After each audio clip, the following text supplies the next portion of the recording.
मुझे ऐसा लग रहा है कि विरोधियों की इतनी बुरी जमानत जब्त होगी कि डॉक्टर अरविंद राजभर का अब तक के जितने सांसद बने हैं उनका इतिहास टूटेगा। भारत का प्रधानमंत्री चुनने का चुनाव हो रहा है और गांव को समृद्ध बनाने का चुनाव हो रहा है, तो विरोधियों की हवा निकल जाएगी। समाजवादी पार्टी की साइकिल पंचर होकर के चुच्छी उच्छी खुलखाल कर कहीं और फेंका जाएगा।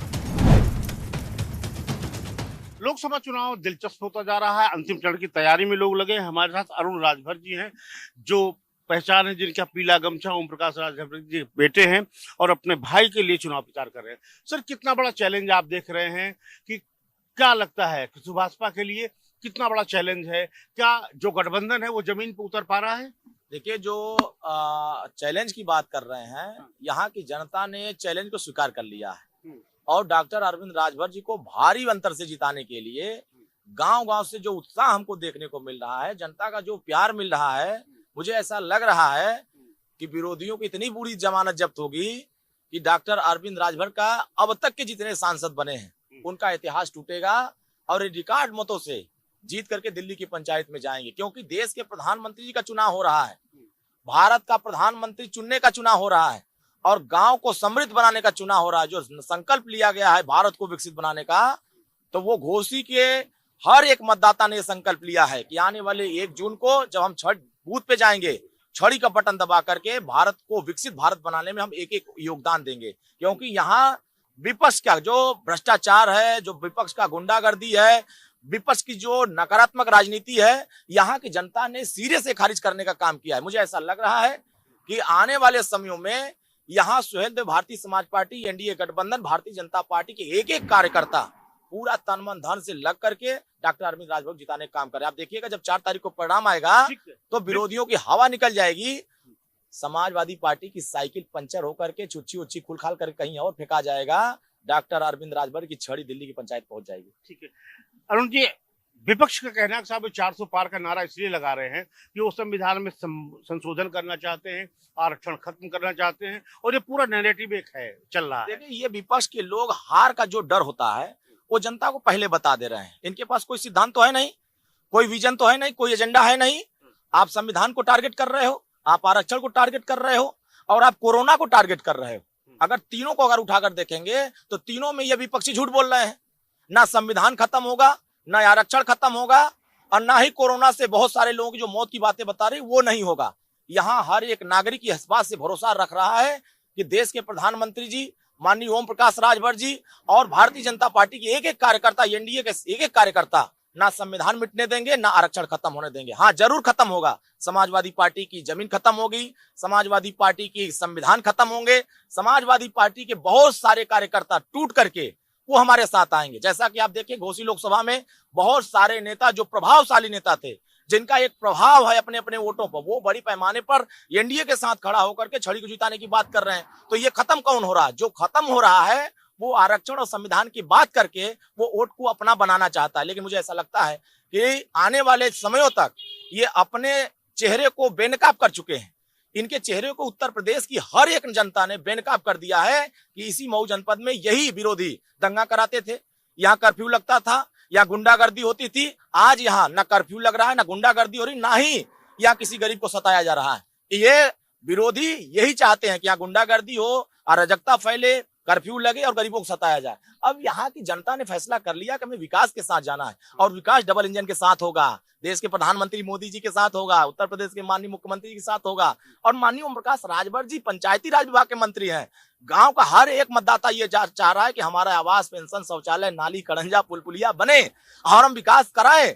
तो विकास जिसको समझ में आ रहा है वो हमारे साथ झूम करके, जाति बंधन टूट गया है।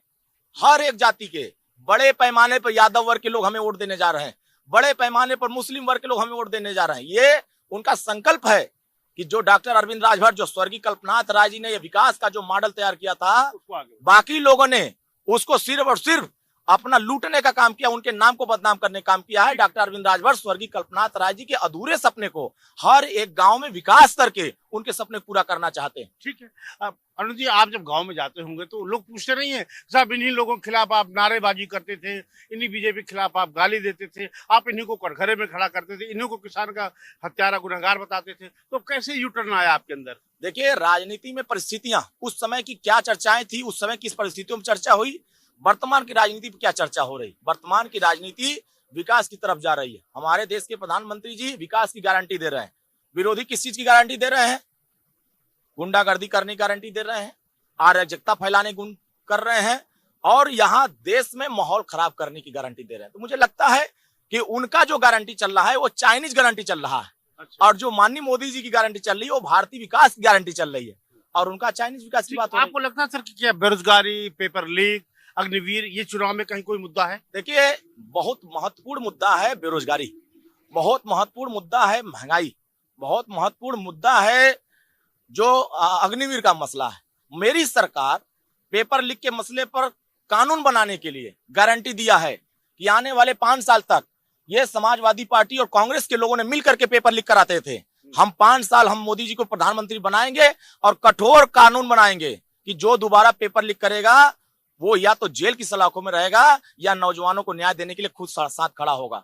इसलिए महंगाई का सवाल हो चाहे बेरोजगारी का, हमारी सरकार जितना नौजवानों को रोजगार देने का प्रयास कर रही है।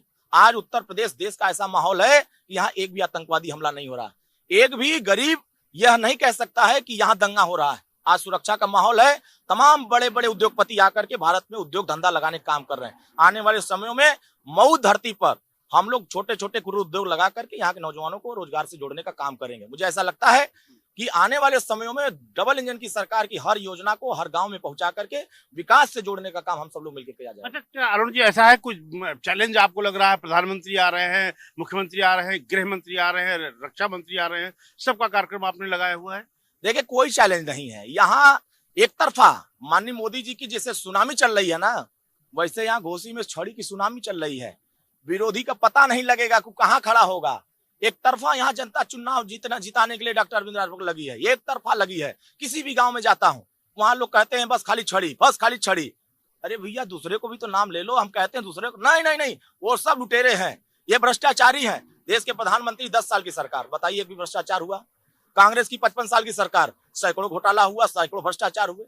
तो लोगों का आकलन हो रहा है कि आज अगर 80 करोड़ परिवार को राशन पहुंच रहा है, हर गरीब को अगर आवास दिया जा रहा है, पेंशन दे रहा है, शौचालय बनाया जा रहा है, तो विकास को जोड़ा जा रहा है। उनकी सरकार में आवास के नाम पर लूटपाट, पेंशन के नाम पर लूटपाट, राशन के नाम पर लूटपाट। तो जितनी योजनाएं उनकी चली है उसमें सिर्फ लूट का पैमाना चला है। हमारी सरकार में क्या कहते थे कांग्रेसी?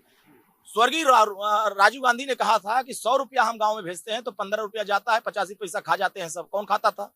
आज वही लुटेरे कह रहे हैं कि महंगाई हो गई है, बेरोजगारी हो गई। वही खाते थे, आज उनको खाने को नहीं मिल रहा है, इसीलिए वो परेशान है। हमारी सरकार अगर 2000 किसानों को किसान सम्मान निधि दे रही है तो सीधे किसान को 2000 मिल रहा है, कोई लूट नहीं पा रहा है।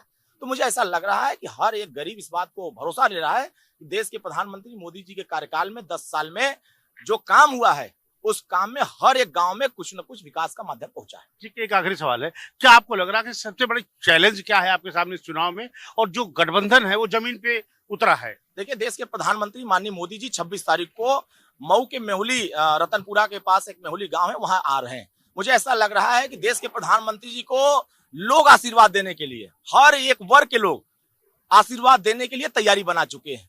और आपको दिखेगा, जब आप उस दिन देखेंगे तो लाखों की संख्या में लोग संकल्प लेंगे कि घोसी में विकास कराना है तो डॉक्टर अरविंद राजभर को छड़ी पर जिता करके दिल्ली की पंचायत भेजना है। जी, बहुत बहुत धन्यवाद। कैमरामैन वाहिद के साथ अखिलेश, जनतंत्र टीवी, मऊ।